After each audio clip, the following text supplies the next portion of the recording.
cas, merci pour ça que j'arrive jusqu'à la fin. Et bonjour à vous toutes. Donc, moi, c'est Eric Alendroit, par la taille, mais pas forcément un grand témoin. Et moi, c'est un monde né Théa-Sainte, un commune Saint-Pierre. Je dis ça parce que moi, je suis né dans la cour, enfin pas dans la cour, dans la case, mon mémé, côté mon maman, et mon bruit était enterré dans la cour. Donc, on a une relation avec la cour, un vécu où ça, ce matin, à travers sa main, en bas, en haut, dans toutes les parts. Donc, il est évident que ne sera pas exhaustif. Il ne citera personne, comme ça, moi, je suis plus sûr de ne pas oublier un tel ou un tel. Mais voilà, essaye de trouver un chemin et pas prendre le temps de dire donc ça repose à moins pour regarder, etc. Mais à fond en direct.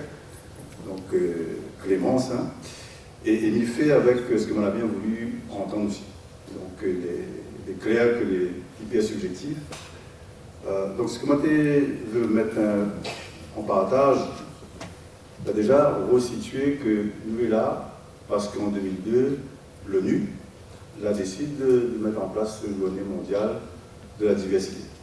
Et pas pour rien, parce que bah, c'est un organe qui voit le monde, il est acteur du monde, pour le bien comme pour le mal, mais parce qu'il y a des tensions dans le monde et où ça a rappelé l'importance de la diversité culturelle comme élément de dialogue interculturel, mais aussi comme support pour le développement durable, était nécessaire. Donc 23 ans après, où ça a fini d'arriver, serait un autre sujet, mais je comprends bien que est toujours d'actualité.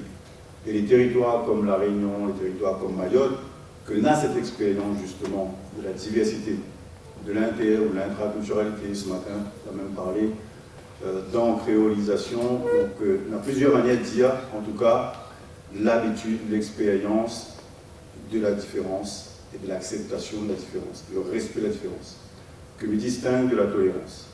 Vraiment, ce mouvement volontaire, c'est pour ça que Carpana me pense à insister pour dire que la colonisation est tout sauf un jardin gentil, c'est de la négociation, c'est du frottement, c'est parfois de la détestation, le rejet, aussi du racisme, c'est plein de choses, mais qui fait que quand même, de monde essaye de trouver un chemin pour être ensemble et vivre ensemble.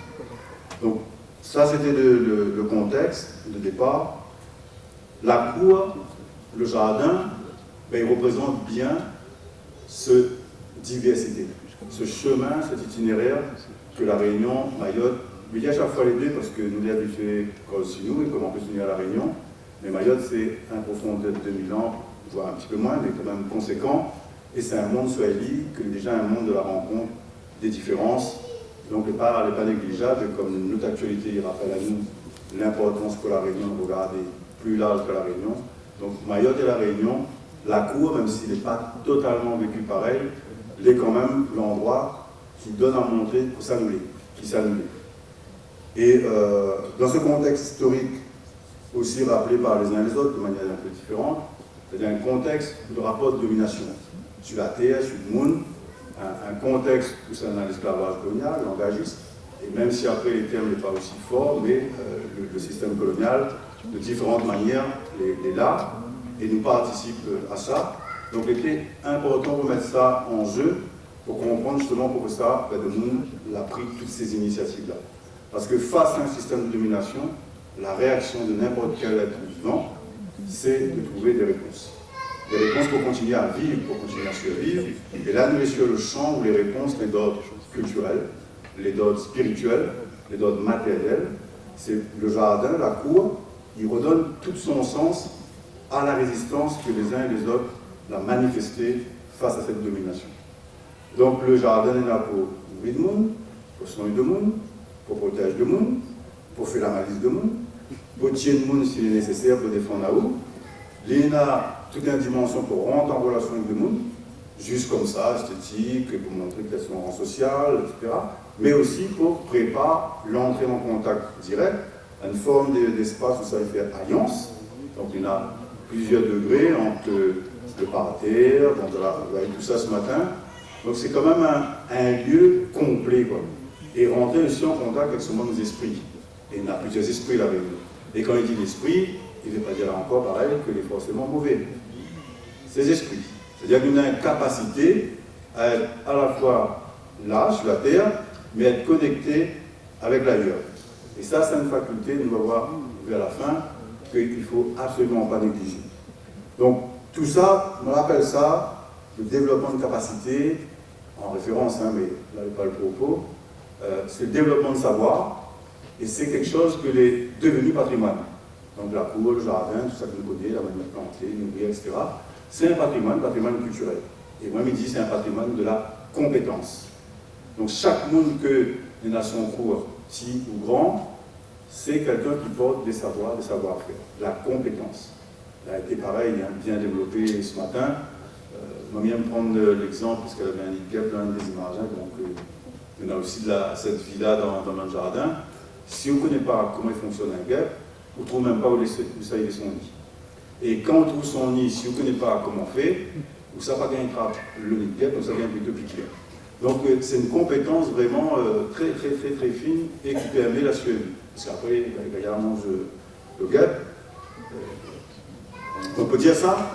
Ça m'a l'air de l'autre encore. Donc, là, quelque chose de intéressant, parce que là aussi, pareil, c'est un espèce de pilier de ce que nous sommes. Là, on a un monde, plusieurs, de manière différente, hein, mais que nous, dans une situation où ça a un désordre, un fouillis, un embrocal, mais un harmonie. Et vraiment intéressant, pareil aussi, sur la fin d'un mois, parce qu'il a introduit la nécessité pour nous, en tant que Maoris, Réunionnais, que nous avons ce genre d'histoire, et bien, de regarder le monde autrement. Ce qui est désordre, et bien, manifestement, il peut être gaillard. Alors que nous les éduqués, le plus souvent, d'ordre à nous, pour que nous les, justement, en ordre. Et il est juste, désolé pour les autres si je prends là-dedans, hein, mais c'est juste une affaire faux. Parce que la vie, de toute façon, elle n'est pas en ordre. Et comment on gagne dans avec la vie en acceptant le désordre. Et là, dans le Réunionnais, la fin de la manière, tac.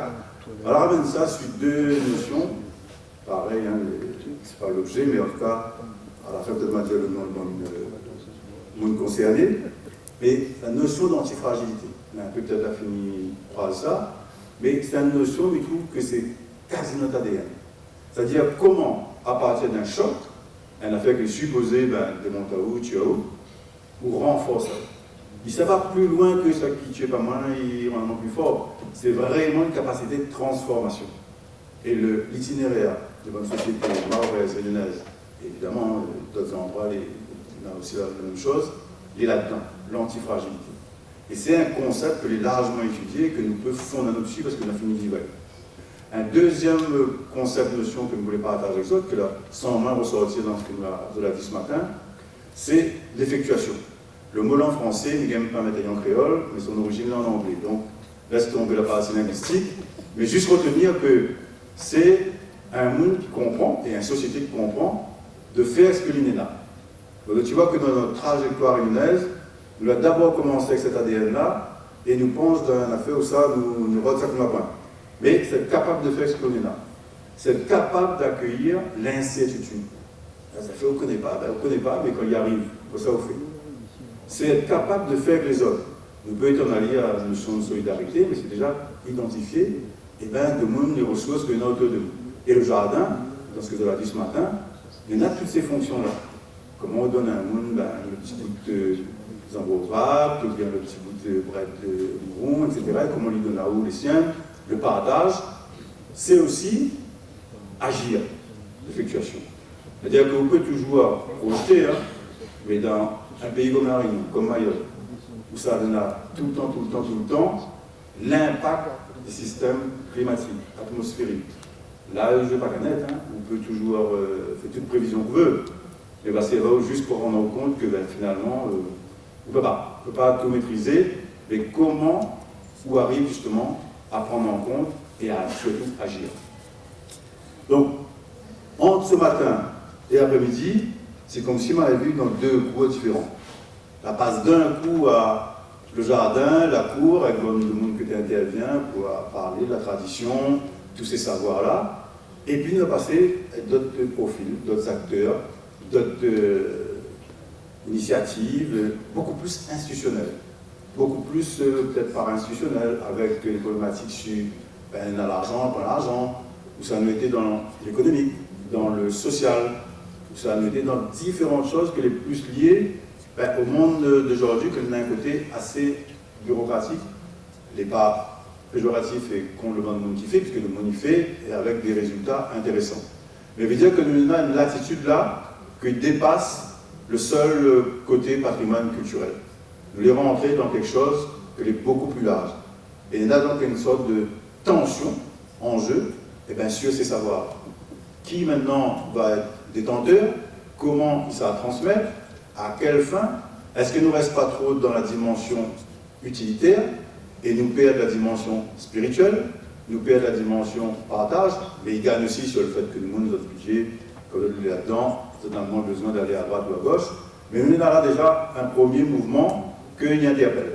Et quand il pousse plus loin, et ben, Jeanne à la fin a vraiment bien mis ça, c'est que cette situation de tension, il pose la question du foncier. Disponibilité, maîtrise foncière, parce que jardin, l'intervenant là, il parle de 50 mètres carrés, on voit au début, jusqu'à 200, 500 mètres carrés. Donc on a déjà rien que ça pour avoir un case dessus. Déjà pas mal comme là. Donc la maîtrise foncière, la dépendance alimentaire, là donne des chiffres, hein, vous voulez, dans un causerie où ça nous cause dessus l'autonomie alimentaire, mais la réalité des chiffres, c'est une dépendance alimentaire. Les derniers chiffres 2024, la DAF, tout ce que Dod a dit, nous sommes dans cette réalité-là. Donc on a aussi la réalité d'une manière d'habiter, de vivre que les différentes. Là, si nous reviens sur l'effectuation, on va dire le monde juste nous retourne en arrière. Non, comment nous fait, que ça nous fait avec ces réalités-là, auxquelles nous avons participé, hein, nous n'avons pas d'institution où ça la juste oblige à nous, mais nous avons trouvé notre compte, nous avons aussi des bénéfices, comme il dit, secondaires. Donc je veux dire que c'est une responsabilité partagée, que vous avez fait remonter, de faire quelque chose. Faire que ça, les 2-3 pistes que l'on a vues, dans ce que je l'ai dit, c'est déjà change de mentalité et une pousse plus loin, change de paradigme. Il y avait une question justement à la fin, il venait sur ce terrain-là, c'est-à-dire quelle société il veut, quelle dimension politique, pas politique politicienne, pas partisane, mais quelle vision pour l'avenir. S'il nous dit que nous veut, comme les Coméla, consommer, surconsommer, eh bien, nous peut continuer à causer, mais il y aura un côté utopique que l'avait été soulevé, un côté rêvasserie. C'est-à-dire que nous sommes obligés de questionner les systèmes même que les déjà établis. Nous retrouvons à nous, dans ce que nous comprenons et que nous partageons avec les autres, sur les grands thèmes comme l'écologie sociale, la permaculture ou bien permaculture. Nous retrouvons à nous sur les décolonialités, c'est-à-dire un espace de mentalité qui veut ramener la sobriété, l'humilité, le rapport à la terre. Si, comme un intervenant l'a dit, la terre c'est nous, si la terre il donne tout, il veut dire que nous avons un respect et une relation qui est totalement différente. Plus horizontale, et il n'empêche pas d'avoir aussi un peu de verticalité, mais pas seulement hiérarchique, où ça c'est nous, il veut planter bread parce que sur le marché ils vendent bien bread en ce moment, il veut planter papaye parce que sur le marché ils vendent bien feuilles papaye, conchiquinia, etc. Mais que ça la terre, il peut donner, et comment nous les en interaction avec. Donc c'est un peu tout ça que moi, je l'ai vu que je dois soulever, comme les autres, ils partagent quelque chose que moi j'ai voulu entendre. Et pour finir, je dirais que ce soit Mayotte ou La Réunion, est un pays qui a justement connu ce genre d'itinéraire, de parcours, d'expérience, et bien il faut assimiler. Léa est peut-être venue, et là c'est une touche vraiment personnelle, de dire il faut assimiler. Si nous sommes conscients de tous ces appuis-là, et savoir que nous avons la capacité que nous avons à rebondir, à faire face à l'adversité, il faut assumer. Nous avons une position avant-gardiste et non pas l'inverse. Je vous remercie à vous. Merci.